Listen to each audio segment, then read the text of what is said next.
That was Manhattan by Kings of Leon from the critically acclaimed fourth studio album Only by the Night. And up top, Thug's Mansion, Tupac Acoustic, a posthumous release from the 2002 album Better Days. Take us there, Nick. That was sick. Yeah, I grew up. Tupac's like having older cousins and people around me. I think like rap music sort of influenced a lot of my childhood. Still does. Yeah. Like whether it was the East Coast and it's Nas and Jay-Z and Wu-Tang and all that, like I listened to all them, but then the West Coast I listened to Snoop and, you know... A bit more funk inspired and a bit like more brighter beats, Pretty much, yeah, like Corrupt and Daz, so like Dog Pound, like people like... But then I'd also go back and like Tupac obviously, but then I'd listen to... The majority of music I listened to was from like Cleveland and Bone Thugs and Harmony. They got a bit more mellow tune and a bit more singing. I think it's probably the harmonies. I've found a bit of a trend today. I like the... sort of soul and music to it. So Bone Thugs has been the best, and they rap a bit faster. They're a bit like a, you know, Twister, or I'm trying to think of who the new sort of fast rappers are at the moment. But they're like that, but they do some cool tracks. But hip hop's been probably my favorite and best genre that I love, and Tupac's been number one for me for many years. So does that mean if you had to put your token in East or West? West, I'm going with Puck. Like I just love it. I just love him. Like my pre-game song is like Troublesome, or like, you know, I listen to everything Tupac. Like I could reel you off every lyric to every song he's ever written. I listened to Hit 'Em Up heaps with my younger brother growing up. Yeah, that first line I can't play that in my car. Like that's why. yeah. I love that too. That just makes you think like you're a gangster. Even like I had no idea. I wouldn't have had a clue about the meeting. I just thought it was a cool song. Yeah, just thought. But like even the same thing. I used to watch the old VHS videotapes of film clips and like. You know, Snoop and Puck in Ain't Nothing But a Gangster Party, and then the courtroom, and then just in there, I was just like, man, I want to get locked up so I can go to the courtroom and dance around, but it was nothing like that. But it was so good. Yeah. So Nick, you spent a year, is that right, in the detention centre with your mum, like 2 to 3, let's say. You arrive in Midland. Yeah. You go to primary school. Yeah. And. You sort of like, I remember you mentioned to me a little while ago, there was a little crew on your street that you grew up with that all played football, is that right? Yeah. So myself, Michael Walter, so Sun, who plays at the Freo Dockers, is still currently going, and Chris Yarran, who played at Carlton and Richmond. So sort of, Chris next door and Sonny a couple down, so pretty much next door neighbours. And that was the first house you landed in? Yeah, in Wishby Street. And we all just played on the street. We just used the bins as footy goals. We never really ran around and went to training as much. So I'm not the best advocate for Auskick because we never really did it. But yeah, that was my introduction to football. Like my family's rugby, so I saw these young Aboriginal kids bouncing this ball, and I was like, how's that going back to them? And went out there, and the only way to make friends as a kid is to go and play sport or play at the playground together. And that's probably why I think I copped it a fair bit playing football, because people expected me to play like a traditional tall ruckman, which, as you know, I used to do some of the smaller guy type things because my introduction to the game was through those guys, which they never did the easy things first. Pure skill, yeah. They just did you look at some of these Indigenous players of the game, taking a hangers, it's easier than taking a chest mark. Like it's wild. So I learned a lot of that stuff from them, or all of that stuff from them, and I thank my career to those guys in particular. Did you ever think about playing rugby? Yeah. Or did you play rugby? I played rugby, played basketball growing up. But yeah, I loved rugby.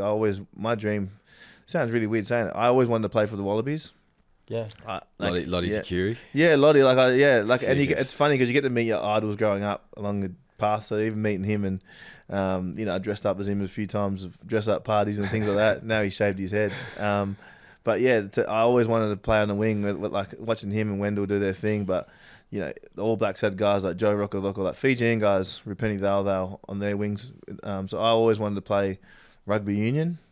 And then watching things like State of Origin, I was like, man, I want to play league. Like, I used to travel overseas with Carmichael Hunt and Israel Folau with AFL, and we went to Tonga and to Fiji and to my village and things like that.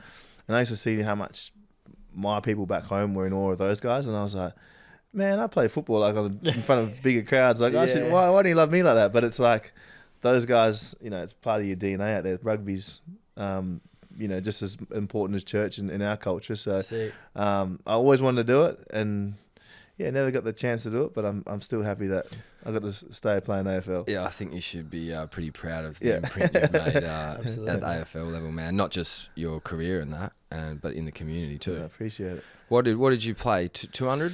Yeah, 213 or something, I reckon. Yeah, off the top of my head. So just Crazy. over 200. So, yeah, a few injuries along the way, a few ups and downs, but we got the 200, yeah. How are the knees feeling? They're actually better now. Like I think everyone always thinks you'd be sore after, but when you don't have to back it up every Saturday, like you can just chill. Like listen to music now. So sorry, I took us on a bit of a route there. Take me back to Midland, bro. Yeah. Take us back to Midland. This is what I want to get to now and hear about Thuganui. Yeah, Midland's tough. Like you find yourself. My mum worked at the local sort of youth shelter, but then the homeless, like emergency accommodation, and then the women's refuge. So a lot of the families you'd see, who's having problems with drugs, who's having problems with money, who's having problems with domestic violence, and all these kids would be in your school. So a lot of these kids, my house has always had an open door, so a lot of these kids would come and stay at my house too. So, being a twin, you're having to share everything. You're always angry that there's only one can, you're both having half. But then all these other kids, like whether they're family or not, like I'm just like, Mum, why do you keep letting all these people in our house? Yes, we feel sorry. So I think helping and giving back's always been a part of my life because it's always been there since I was a kid. I think it's so amazing that from what your mum went through, and she could have just gone doors shut, like I finally have something that's mine. She was still like, no, let's help people. Yeah, she was a cleaner. She started as a cleaner in those places, and we used to tag along and just watch her and clean houses with her and stuff like that, and go into that. And they were like, oh, these houses you can be a welfare officer or and help out people. And so she went and just studied and juggled that, but then she'd work 6-7 days a week. So like you'd see mum a bit, but then she'd be working a lot of the time. So the flip side of that is you'd find yourself in the streets a bit. So you learn the right and wrong things. So we had some people that ran a mark, and whether it's, I don't know, I love where I grew up, but there's a lot of issues. Like when you look back now, you go, wow, that stuff was dangerous, or that was not great. Like I'd see friends' parents like cooking speed on the stove, you know what I mean? Or like you see needles, you see violence, you see like some pretty horrific stuff. Like, and at a young age, you become desensitized. Yeah, you do. You see the local, I don't know, this guy's a convicted rapist. You see all this stuff, and it's like, where they live. Like we used to have a lot of people sniffing glue or sniffing paint, and the school would go into lockdown. We'd have to run in their class because that's happening at recess or lunch, and that was just the norm. So you never thought of that. And walking home from school, you'd always know what house not to go past or where this or that sort of stuff because they're partying for the last 4 days, but no one's pulling them up. But it made you be who you are. And sometimes you got yourself in the wrong places. Like I'd find myself spray painting and graffitiing for a while. What was your tag? Big why is it still up? So it's tape or like one up red rum. We had some guys that were really good at it. We're growing up, so you used to look to them and go. My old sort of footy coaches when I was young, he ran the youth shelter, and he used to actually help get some of the prisoners out from like Wooroloo and some of the day release stuff, where they'd come in a van. And they'd come and do work like whippersnippering or cleaning up, and then they'd come to the youth shelter, and we'd playing football and basketball in the same team. We'd share the bus with them, so you'd have all these prisoners in the bus with you, they're going to go work. But then Tony Marachi, legend, would pick us up. This little Italian guy, tough as nails, would take us and try and teach you the right lessons. Like, you don't want to be like these dickheads. Like, don't do that. But and you're on the bus at the same time, you're on the same bus, and you're just like, oh no, you're a legend. Like, but then they teach you things. They go, oh, this is how you use a spray can. This is how you do this. This is how you use a paint pen. So, this is how you scratch a train window, like things like that, which I didn't delve too far into, but you just learn things which kids probably shouldn't learn or kids probably shouldn't see. But that was just the way. You either, I don't know. Well, mate, it seems that the only way around it or through it is to discuss it.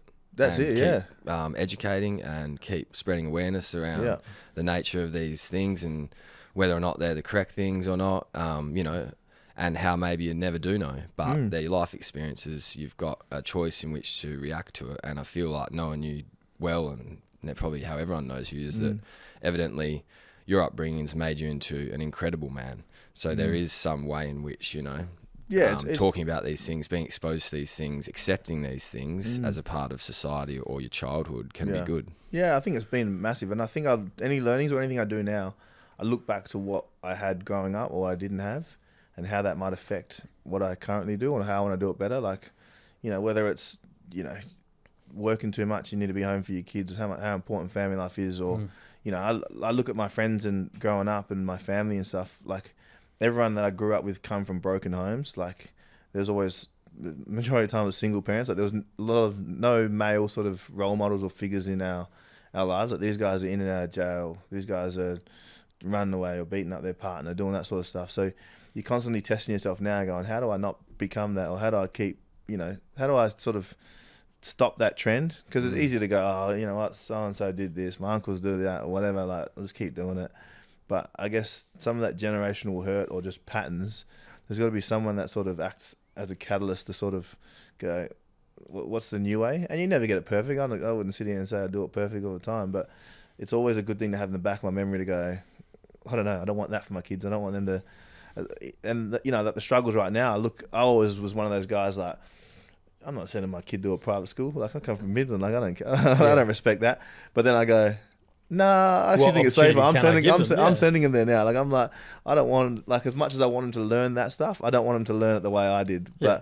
But, But even something like you mentioned that you recently went on a trip to Cervantes, like getting them working with their hands and doing some things like fishing is like, some raw skills without, exposing them to literal danger. Yeah, I think the most humble thing was growing up where I was, like, as broke and as bad as things were, it didn't stand out because everyone else was as broke and as, didn't have as much as you as well. And I think being able to go back to Fiji and go and see how hard life actually is for people, like people who are earning $5 a week, for working long hours, like, actually kept you grounded and understanding that, like, my family, like, growing up, up until, or still happens to this day, but most of the time, like, even I used to fight with my family a lot because up until I was probably 21, I reckon half my pay would go back to Fiji. Like, it would just, my mum would always work all week and she'd send half her pay back to the village to go and help put kids through school or build something. Like, the church needed something built on it, so she'd go and send that. And I used to be like, man, we're just working. Especially when I got to football, I was just like, I'm earning good money at West Coast, but I'm earning... Yeah, starting to see some real change. Yeah, so I used to catch a train into West Coast for the first couple of years, and I used to be like, what am I doing? I'm on TV in front of 60,000 people every week, and I'm sitting on the Midland line for like 2 hours, like, with my headphones in. That's probably why I listen to so much music. Yeah, I'm just sitting there listening to like real dark music. It's probably all sad stuff in my playlist because I'm just like, what's going on? But I don't know. But then it's like, what do you live life for? I'm like, people helped us to get to where we are. Like, at the end of the day, like that's what I'm here for. That's what I want to do. So I can whinge and moan about it, but I feel so much better after it. Like, I look back now and go, I'm so happy for those things that are happening. My goosebump counts at like 50. I admire you so much, Nick. That's so magical.